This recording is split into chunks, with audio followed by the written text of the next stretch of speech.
Hey everybody, Robert with RC Archery. You're watching Patreon only content. I do apologize for the lack of content lately. I talked about it in this week's Tuesday Tip of the Week YouTube video. If you haven't seen that, I'm gonna go over it just really quick here. I have more than just the archery thing going on right now. I'm actually also a real estate agent as well. I've recently switched from one company to another for brokerage, and I have spent the last month switching things over, redoing systems, getting everything set up so that I can actually work and do my business, and then pounding the ground to get everything up and running and getting ready for the summer months. Summer months are busy. This is when my money comes in, luckily, thankfully, blissfully through there. I'm gonna do my best to film these and get these out once a week and allow us to have some videos. If I have extra time that I can schedule these in, I'm gonna do multiple ones even in 1 week so that I hold them and then can get them out when I don't have time to do videos. Maybe if I'm just overly busy, because again, summer months are busier for me. I'm gonna have time where I just can't, you know, that's just the way that it is for me. I hope everybody understands that and can bear with me for that. This week, I'm only doing one video. It's gonna be for Tier 1 and Tier 2. Going forward, I'm still gonna try to separate those out. So you Tier 2 people are still gonna get extra content. You're still gonna get more for your money because you are paying extra, and I do appreciate that. This week, I'm gonna be going over what I'm doing with my stabilizers to actually fine tune what I'm seeing with my float and what I'm getting with my reaction. Now, having a good stabilizer, you know, in general is imperative with what you're doing, especially if you're going to be adding a lot of weight. But even at the lower weights, you don't want a stabilizer that's soft, because as you get to full draw, the bar is going to wiggle and wobble a little bit with the weight on the end of it. Even if you can't move it around by hand, you don't, necessarily see it, or it's, rubbery feeling by hand, it's still going to happen. Stabilizers that are stiff but have dampeners on the end of the rod will also have this same setup, and you'll have the same effect. Now, it could be small and minute, and you may not even notice it, and depending on the level that you're at, it may not be an issue, right? For me, I shot with one company's stabilizers for years, basically the entire time that I've shot a bow until recently. The stabilizers and everything worked just fine for me, but I noticed that I'd hit a plateau. And one thing that I really noticed is that during anchor and setup, that it took a long time for the bow to settle. That elongated my shot, made things a little bit more haywire for me. It also it made movement on the target for me, so mentally it kind of messed me up sometimes too. The other flip side of that is that if I had a bobble during my shot, then it would be a long time again until it settled back down. And again, that's just because of the type of dampeners that were on it.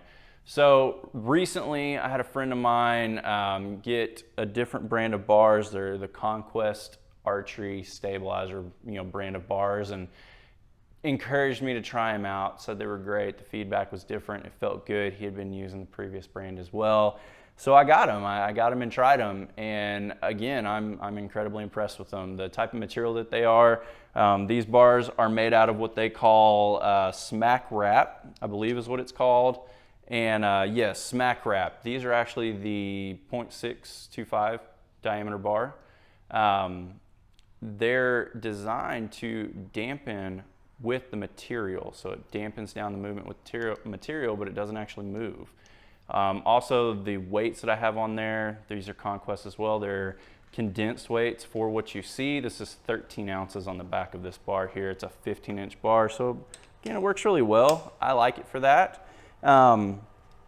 But the movements, what we're doing with the adjustments and the angle and everything that's taking care of that makes a huge difference. So let's talk about that today.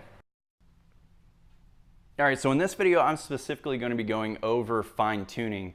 If you've not seen in the past, I do have another video here on this Patreon channel that goes over full setup of what I'm doing now, the more front-weighted bias setup, ditching the ratios.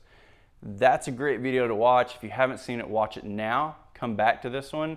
It tells you what to do to get to where I'm at now. So for me, what I've been noticing is that I've been adjusting the weights here on the back, and I'm in between ounces. So I've shot it with 12 ounces on the back, and I've shot it with 13.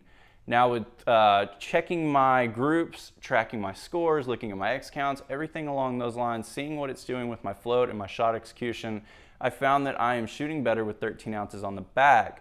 But I am really close, but still a little bit off, because as I'm pulling through the shot and working through my execution that I talked about in this Tuesday's Tip of the Week video, I can see my pin want to travel up sometimes.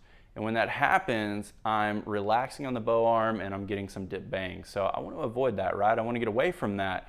And the way that I'm doing that is by adjusting the angle of my rear bar. So the way that I have this set up right now, my rear bar mount is two-way adjustable. It'll adjust in and out this way and up and down. And that allows me to fine-tune the motion and what I'm seeing on my sight picture.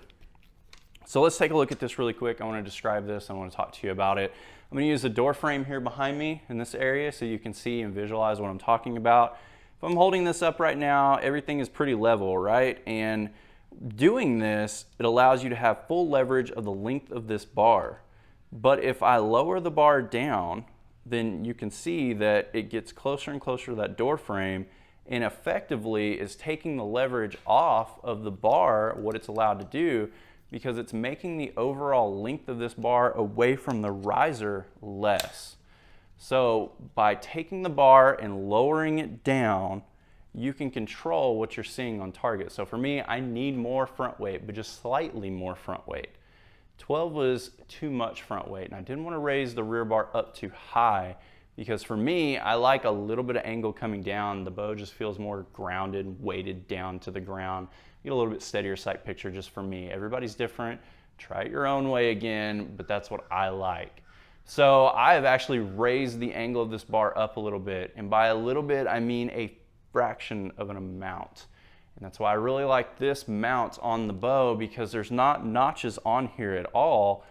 You just loosen off the bolt here on the side, and then you can adjust it up and down. So I don't know if you're going to be able to see that on camera or not. Where the mount is right now, I have another mark right above the measuring area and everything here. And what that is a pencil mark that I made, and that's where I was prior. And I always mark my stuff because worst case scenario, I can put it back, right? But I wanted to show you the little amount that I moved that adjustment and everything on the bar, because it's allowed me to get a better sight picture on target as I'm pulling through. So it's helped the leverage on the system and what I'm seeing. Completely changed my sight picture and my shot over the consistency of a full round. That's what we're looking at with stabilizers. That's what we're wanting to do, and I think it works really great. For everybody that did the poll and submitted the things that I can talk about through my Patreon account, I do appreciate that. Those are in the works, and I will be starting to do videos based off of the recommendations that you've given me so that you can get what you're wanting, what you want out of this channel. That's what we need, right? I encourage each and every one of you, you can comment below on this video. You can comment just on the page itself through my Patreon account. You can email me, whatever you'd like to do, and give me suggestions, what you want to see, because at the end of the day, my Patreon channel is for you. And if you're not getting what you want to see, then I'm failing, so let me know. Appreciate everybody watching, everybody sticking through the time off that I had to put into it for my family, my personal life, and my work. And again, I'm going to be back and doing some more of these, and I look forward to seeing you soon.